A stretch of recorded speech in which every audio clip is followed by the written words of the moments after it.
las familias y sus múltiples temas polémicos, interesantes, el Código de las Familias y una versión que será sometida muy pronto al debate popular en miles de reuniones a través de todo el país. Usted, yo, todos tenemos el derecho a opinar, pero no solo a opinar. Con esa opinión estamos construyendo y como resultado, bueno, que se refleje en el futuro código la más genuina expresión de voluntad popular de la mayoría. Los temas en el código son muchos. Hoy hemos seleccionado apenas algunos por razón de tiempo. Quédense y verán cuán interesante. Ya comenzamos. Buenas noches.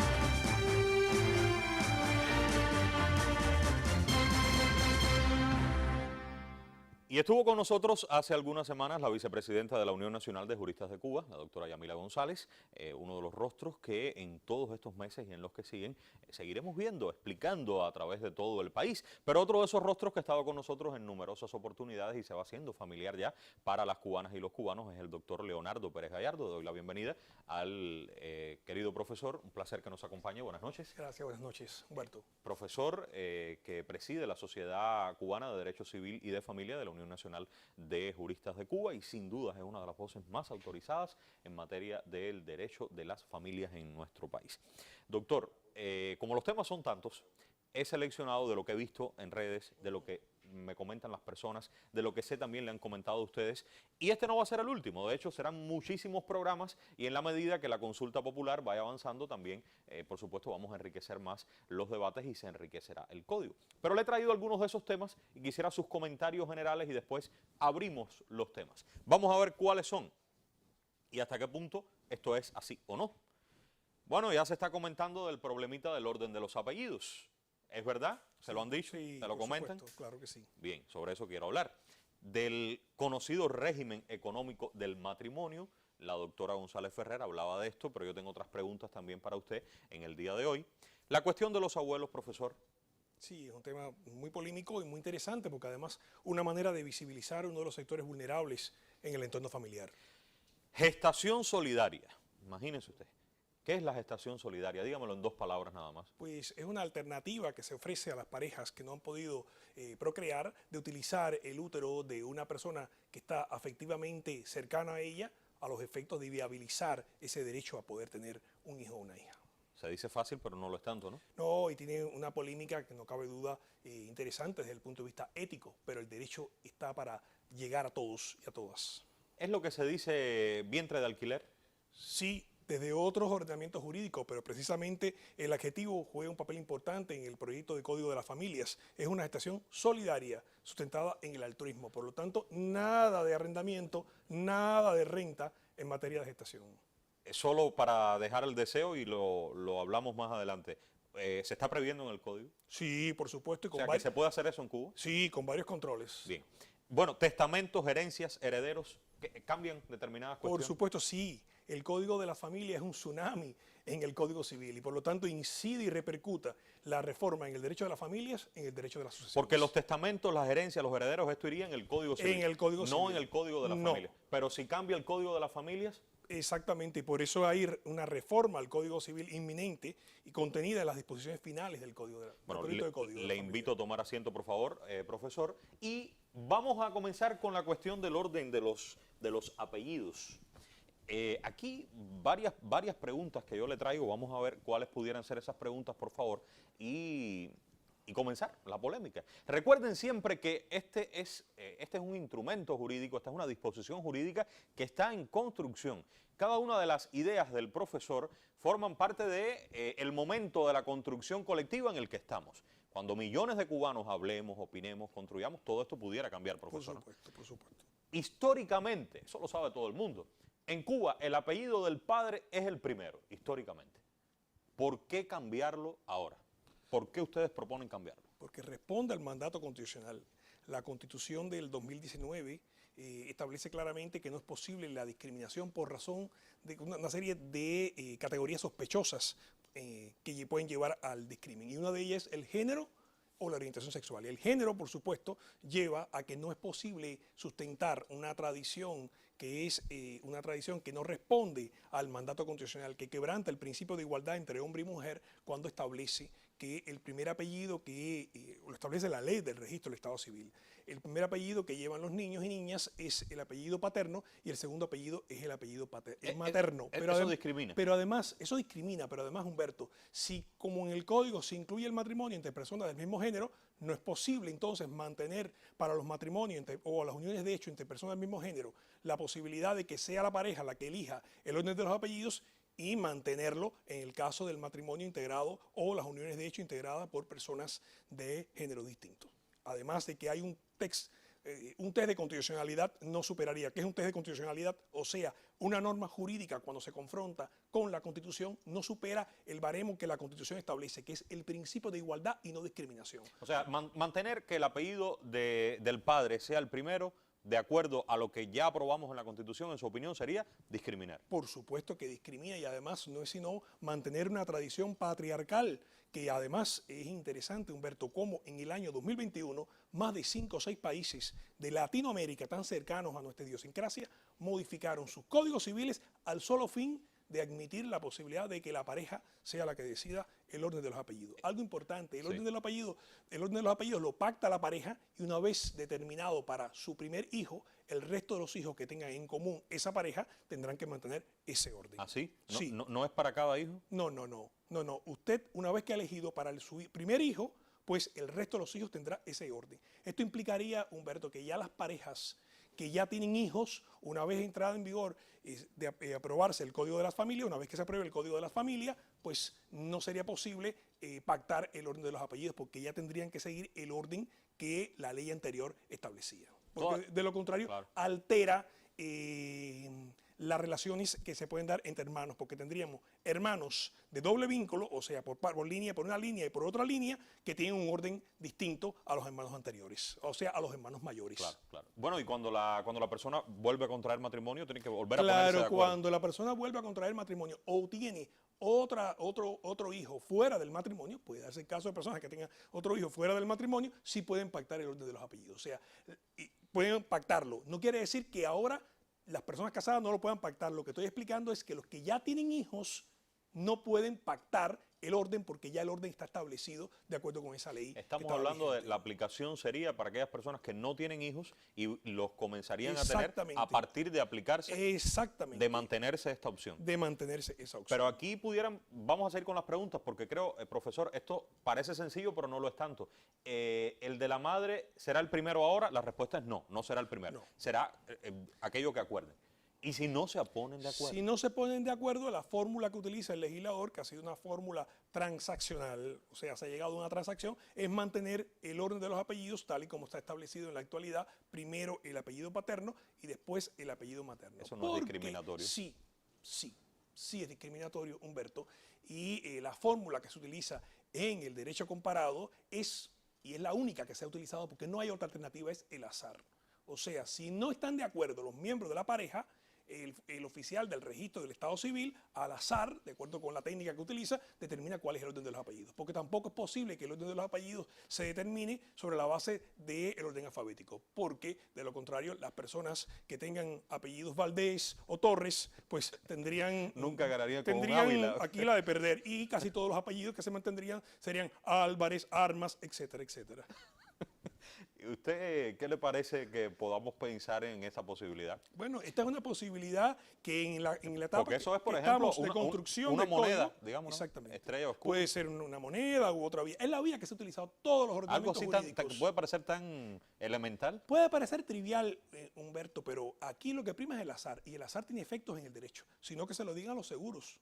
Las empresas de seguro en Cuba y en el mundo están sustentadas esencialmente sobre la base del azar, porque es un contrato aleatorio, hay alia en el contrato seguro. Y a nadie se le ha ocurrido suprimir el contrato seguro porque no hay porque esté sustentado en el azar o porque sea aleatorio. Entonces, esta es la única solución, porque como muy bien usted dice, si la solución es la que está prevista en este momento, bueno, no deja de ser discriminatorio porque se mantendría la tradición de que primero el orden del apellido paterno y posteriormente el apellido materno. Y esto lleva a que si no hay un acuerdo, pues ya fácilmente con decir no hay un acuerdo, pues el hombre tendría la de ganar con su primer apellido. Y si el acuerdo entre la pareja es que tenga los dos apellidos de uno de los dos, ¿eso es posible? No, no es posible. Y además puede ser esa pregunta que usted me formula. Nos han preguntado algunas personas que lo que quieren es mantener el segundo apellido, o sea, transmitirle a sus hijos el segundo apellido. Si no el primero, sino el segundo. No, la única posibilidad es transmitir el primer apellido que tienen ambos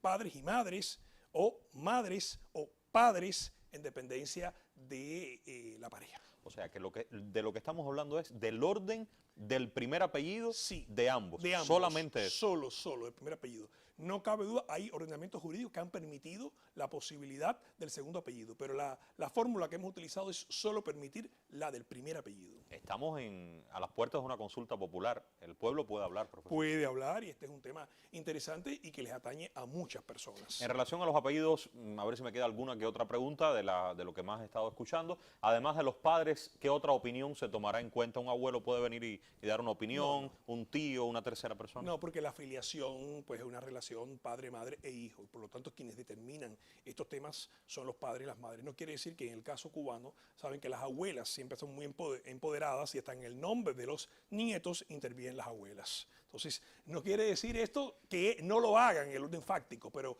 no tendrá una cobertura jurídica, una protección legal. Solo lo determinan los padres y madres. Bueno, tema muy interesante el de los apellidos. Yo propongo dejar que avancemos en la consulta y ver qué se va generando. Quizás podamos hacer tal vez hasta un programa completo sobre este tema y ver qué viene por ahí. Hay un segundo tema que tiene que ver con el régimen económico del matrimonio. Aquí traigo varias preguntas para usted, profesor, y vamos a ver la gráfica que tenemos. Y yo le diría en primer lugar, cuando se contraiga matrimonio, ¿qué cambia en materia de bienes, de aprobarse la propuesta que ustedes están formulando en el Código? Mire, Humberto, una de las reformas más importantes que proyecta este Código es en el orden patrimonial del matrimonio. Y lo que hace es reseccionar las investigaciones que se han realizado en Cuba, no solo en el campo del derecho, sino en otras áreas. ¿Qué se busca? Se busca potenciar el libre desarrollo de la personalidad, artículo 47 de la Constitución, y además la libertad y la autonomía. Es la pareja la que puede determinar, de acuerdo con su proyecto de vida, a qué régimen económico del matrimonio se va a escribir. Y en ese sentido tendrá dos opciones: o solicitar o pactar un régimen de separación, que supone que cada uno de los cónyuges administra y dispone de todos los bienes, Humberto, de los que compró y adquirió antes, que eso por supuesto siempre han sido propios, pero de los que adquiera estando vigente el matrimonio. O utilizar un régimen mixto que le permite adscribir un determinado tipo de bienes a separación, o sea, un modelo de separación de manera tal que determinados bienes van a ser privativos. La pareja determina que todos los bienes muebles que adquiera, que compre, va a tener el carácter de bienes privativos, pero todos los bienes inmuebles, por ejemplo, que adquiera, o sea, cuando hablo de bienes inmuebles no solamente hablo de una vivienda, puede ser también un panteón. O sea, los bienes inmuebles que adquiera van a tener el carácter de comunis, porque así lo han pactado. ¿Qué implica la comunidad? Que van a administrar y van a disponer en común del bien. Pero si la pareja no ha pactado, el legislador presume. Y lo que presume el legislador es que si el matrimonio es una comunidad de afecto, si el matrimonio es una comunidad de amor, si en el matrimonio se comparten tanto las alegrías, las ventajas, los beneficios, pero también el matrimonio implica compartir la tristeza y compartir los momentos duros, también se comparten todos los bienes. El legislador presume que si usted no ha pactado, el régimen va a ser el régimen de comunidad. En otras palabras, se podrán poner de acuerdo, pero si no se ponen de acuerdo, se presume que todo es de ambos. Exactamente. Es así. Exactamente. ¿Cuándo se ponen de acuerdo? Deben ponerse de acuerdo antes de formalizar matrimonio. Se llaman pactos matrimoniales y esos pactos matrimoniales se van a concertar ante notario antes del día en que formalicen el matrimonio. Un momento, estamos hablando de que antes de casarse habrá que hacer otra cosa antes. Sí. Sí. Estoy hablando así con esas palabras para poder entender. Para que se entienda. Será un trámite previo al matrimonio. Un trámite previo. Cuando usted se siente delante del notario o el registrador, ya eso estará claro porque se hizo antes. Exactamente. quien usted lo va a instrumentar, o sea, usted lo va a documentar ante notario. Pero y si si no, va a inscribir a pero si no posteriori. lo hace, usted puede contraer matrimonio, pero se presume que todo será de ambos. Exactamente. Y si después, al tercer mes del matrimonio, usted ha pensado que lo mejor es un régimen de separación, tiene que esperar. Tiene que esperar un año. O sea, si no ha pactado un régimen desde el punto de vista económico, por ejemplo, separación o régimen mixto, antes de formalizar el matrimonio tiene que esperar un año. Y la razón, Humberto, por la cual se espera un año es para darle seguridad a los acreedores de esos cónyuges. Tengamos en cuenta que este código se aprueba en un escenario económico en el que toma auge la micro, mediana y pequeña empresa. Por lo tanto, hay acreedores que han apostado a concertar un contrato con estas personas bajo un régimen de comunidad y no pueden, pues, de un día para otro cambiar un régimen de separación. Por eso es que se establece un plazo de un año transcurrido el cual usted puede pactar. Una vez que lo ha pactado, Humberto, usted lo puede modificar, pero cualquier modificación en el régimen económico del matrimonio se va a inscribir al margen del matrimonio. Va ahí en la certificación. Exactamente, en el asiento de inscripción del matrimonio, al margen del asiento de inscripción del matrimonio, que por supuesto es una sección que forma parte del registro del Estado Civil en Cuba. ¿Usted qué recomendaría? Que a la hora de contraer matrimonio ya se haya pactado antes. Humberto, es una recomendación. Esto es un tema muy privativo de la pareja y depende del proyecto de vida que tenga esa pareja. Depende de las bases de esa unión, o sea, esa unión, cuando me refiero a esa unión, de esa unión matrimonial, ese matrimonio. Cabe la posibilidad que lo mejor sea un régimen de separación, pero hay en otro caso otras parejas que para su proyecto de vida es lo más importante no pactar y que todos los bienes sean comunes. Lo importante es que la pareja esté informada de las alternativas. Ya la decisión le corresponde a los cónyuges, pero que sepan que existe esa posibilidad y que, por supuesto, las personas que en un futuro van a concertar un contrato con personas casadas siempre tendrán que preguntarle bajo qué régimen económico se casaron. Si bajo un régimen de separación, un régimen mixto o un régimen de comunidad. Esto llevamos 47 años desde que está vigente el Código de la Familia del 75 en que no se podía pactar. Y por lo tanto es importante educar a la población cubana, no solo respecto de los que pacten, sino de los que no han pactado. Claro. Y en relación también conocer que existe esa posibilidad. Aquellos que se casen de acuerdo con el régimen económico que establece el vigente Código de Familia, tienen la posibilidad a posteriori de también pactar y modificar ese régimen, aunque su matrimonio fue concertado de acuerdo con las normas que prescriben el actual Código de Familia. O sea, no me impiden que si yo estoy casado en la actualidad, pueda después de la vigencia del Código de las Familias, poder pactar un régimen y cambiar el régimen de comunidad a régimen de separación o a régimen mixto. O sea, me casé en el año 1995, pero se aprueba el nuevo código que establece la división. Puedo ir a rectificar. Exactamente. Pero es de ahora en adelante, ¿no? Exactamente. Lo que tenía o lo que adquirimos antes de este momento sí entra en la comunidad, imagino, ¿no? Sí. Algo que quiero también apuntar, en aras de proteger al cónyuge que está en una situación de discapacidad y se ha casado, digamos, una persona que está en una situación de discapacidad y hay otro cónyuge que quiere administrar los bienes y su pareja está en una situación de discapacidad, le han nombrado un apoyo con facultades de representación, o en el caso de un cónyuge, por ejemplo, que en ese régimen de comunidad es víctima de violencia familiar, sí, el Código de la Familia prevé la posibilidad judicial de una separación de bienes. O sea, la separación a la cual me refería anteriormente es voluntaria por pacto matrimonial, pero cabe también que como una medida de protección del patrimonio, el cónyuge que esté en una situación de vulnerabilidad le solicite al tribunal una separación de bienes cuando el régimen que rige ese matrimonio es el de comunidad y, por supuesto, el victimario no está de acuerdo en separar los bienes, pero la víctima requiere administrar y disponer los bienes a pesar de que no se quiere divorciar, pero quiere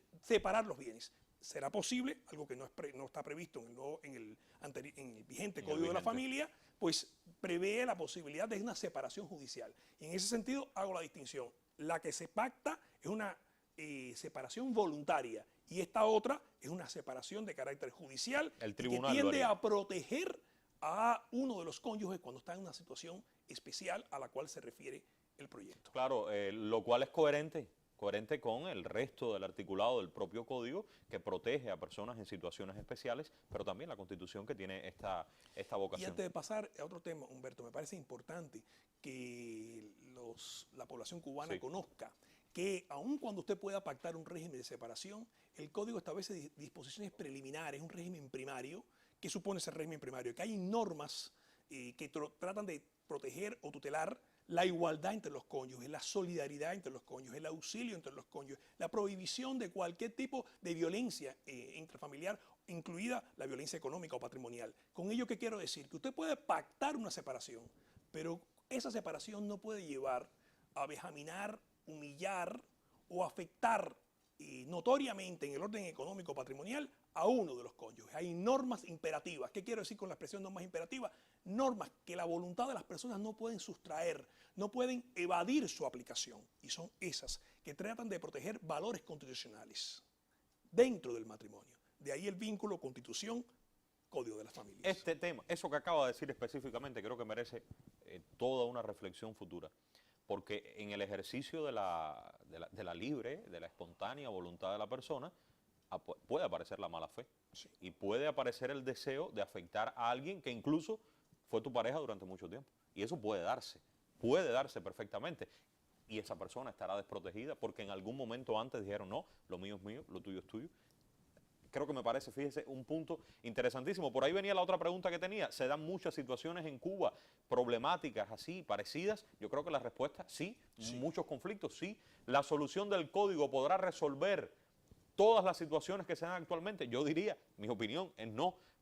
Todo no lo puede resolver, pero creo que por ahí, si vamos por ese camino y la cultura jurídica de la población, sobre todo previendo una solución antes del conflicto, creo que pudiera ayudar. Humberto, al legislador del Código de la Familia le tiene que ayudar los operadores del derecho cuando se aplique el Código de la Familia. El Código está lleno de buenos propósitos, de intereses, hay una intencionalidad de proteger los distintos actores dentro del entorno familiar y sobre todo los más vulnerados a lo largo de la historia. Pero es importante también que los operadores del derecho, que los jueces, los notarios, los abogados, utilizando las herramientas que ofrece el Código de la Familia, también sean creativos a la hora de dar soluciones a todos estos problemas, porque la vida social es mucho más rica que las normas, incluido de un código tan novedoso como el Código de las Familias. Vamos a hablar de los abuelos, no porque hemos agotado este tema, sino para avanzar hacia el otro y veamos qué preguntas le traigo, profesor. ¿Qué derechos que hoy no se reconocen, fíjense, qué derechos que hoy no se reconocen, no tienen los abuelos con sus nietos, bueno, pues podrán tener? Pues entre ellos, Humberto, el derecho de comunicación familiar. No está reconocido en el Código de Familia del 75 el derecho que tiene el derecho de comunicación familiar. Es un derecho relacional que le permite y que es importante en la educación y en la formación de los niños, niñas y adolescentes. ¿Cuántas abuelas y abuelos no se ven privadas de la comunicación familiar porque los padres se lo niegan por causas injustificadas? Y hoy no tienen cómo... Bueno, cómo hoy proteger. aplicando la Convención sobre los Derechos del Niño es posible, pero no está expresamente reconocido en el Código de Familia el derecho de comunicación familiar entre abuelos y nietos. Solo aparece el derecho de comunicación familiar entre padres e hijos.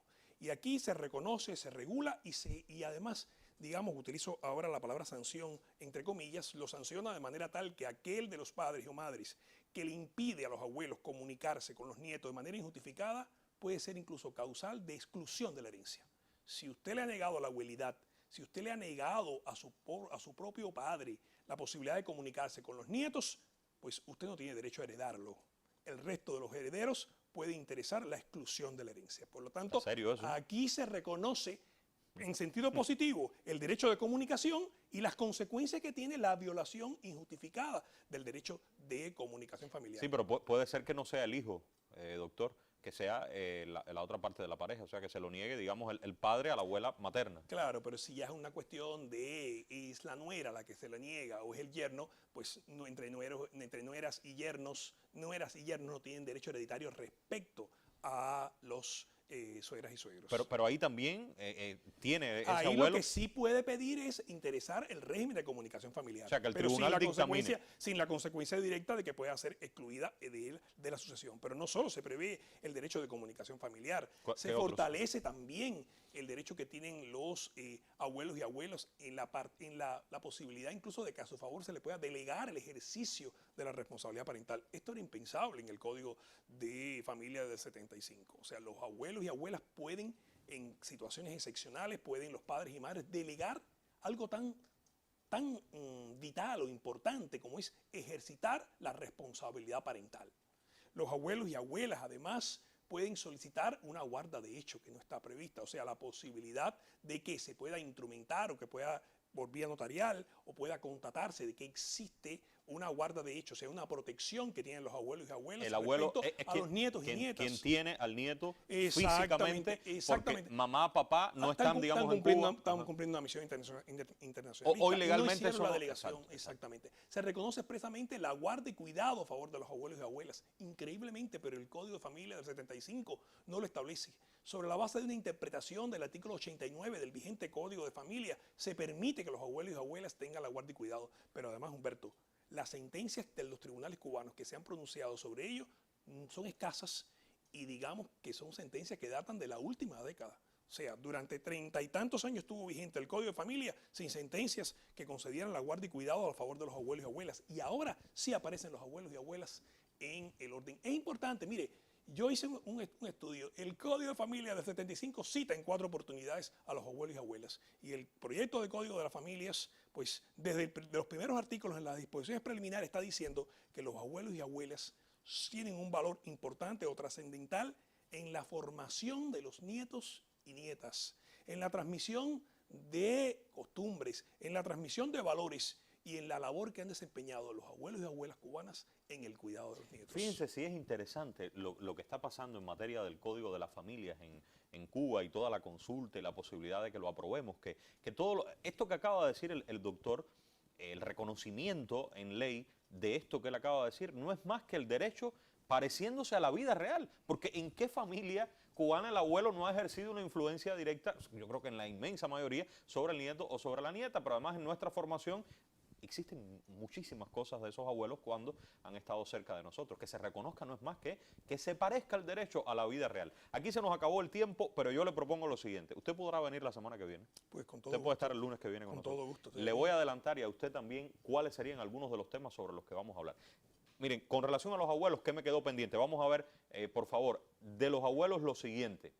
Vamos a ver esa gráfica con algunas de las preguntas que me quedaban por ahí. Ante la falta de acuerdo entre padres y abuelos, ¿quién decide sobre el nieto o el hijo?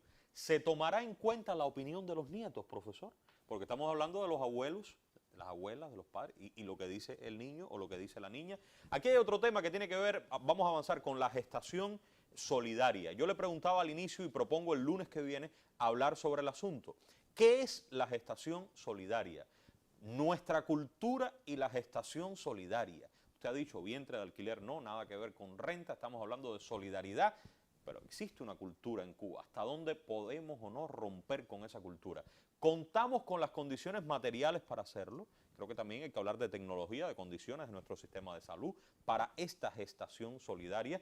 Otro tema, testamentos, herencias, herederos. Antes de entrar al programa conversábamos con el colega Javier y hablábamos de esto y decía, yo creo que una de mis principales preocupaciones está por ahí. Si se reconocen múltiples formas de familia, ¿van a cambiar las reglas para heredar, profesor? Claro. ¿Tienen que cambiar? Por supuesto, si estamos hablando de una familia multiparental, también hay que pensar en una sucesión multiparental, para ponerle un ejemplo.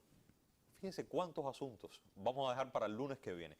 Y si yo no estoy de acuerdo, profesor, con 5 de los temas, 5 de las propuestas que veo que parece que van a ir al código, pero 10 sí, ¿usted votaría sí, indudablemente? ¿Votaría no? O estoy de acuerdo con 3 o 4, pero con 3 o 4 no, estoy ahí en par y par. ¿Qué hago? Yo creo que todos los ciudadanos cubanos y las ciudadanas cubanas tienen que hacer un balance, Humberto, de lo positivo o de los beneficios que pueden representar. Y verlo no desde una posición egoísta de lo que yo puedo estar conforme de que en estos artículos está la familia que yo quiero construir, que yo construí o de la cual vengo. El Código de Familia hay que verlo con una filosofía de inclusión y con una filosofía de multiplicidad de oportunidades. Y es importante que en esa filosofía los árboles nunca nos impidan ver el bosque. Los árboles no nos impidan ver el bosque. Y que el lunes que viene no le impida regresar para que vuelva a escuchar, a ver al doctor Leonardo Pérez Gallardo. Un placer que nos haya acompañado. Para mí también. Aunque por ahora es todo. Muy pronto regresaremos.